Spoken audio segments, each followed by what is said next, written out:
Alright, let's talk straight about Tele Latino, the streaming app everyone's whispering about. Is it a game changer for movie lovers, or just a digital trap waiting to snap shut? I'm giving you the unfiltered truth, right now. Tele Latino promises thousands of live TV channels, sports streams, and the latest movies, all in one sleek app. Sounds tempting, right? But here's the kicker. It operates in a legal gray zone. Most of its content isn't licensed, which means you won't find it on the official Google Play Store in most regions. If you're in places like Ecuador or Argentina, you might even find the app blocked completely. So, is Tele Latino legit, or is it a scam?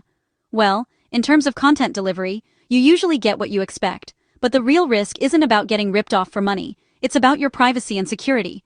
To install Tele Latino, you have to sideload it from unofficial sites. That means bypassing your device's built-in defenses, which opens the door to malware and shady data harvesting. Cybersecurity experts? Yeah, they call this a big no-no. Let's break down the pros and cons. Pros. Massive content library, including live sports and new movies, often for free or a super low price. The interface is also pretty easy to use, way simpler than wrestling with manual IPTV setups. But here come the cons. The free versions? Absolutely loaded with annoying ads, to the point where it's almost unusable. And if you're on iOS, forget it. Most users say the iPhone version barely works, if at all. Privacy is another huge red flag. No one's really checking what the app does with your data. So here's my verdict. Tele Latino isn't your classic scam, but it's not safe or legal either. If you use it, you're gambling with your digital security. My advice? Stick to legit streaming providers or check a site's safety on Google Transparency Report before downloading anything sketchy.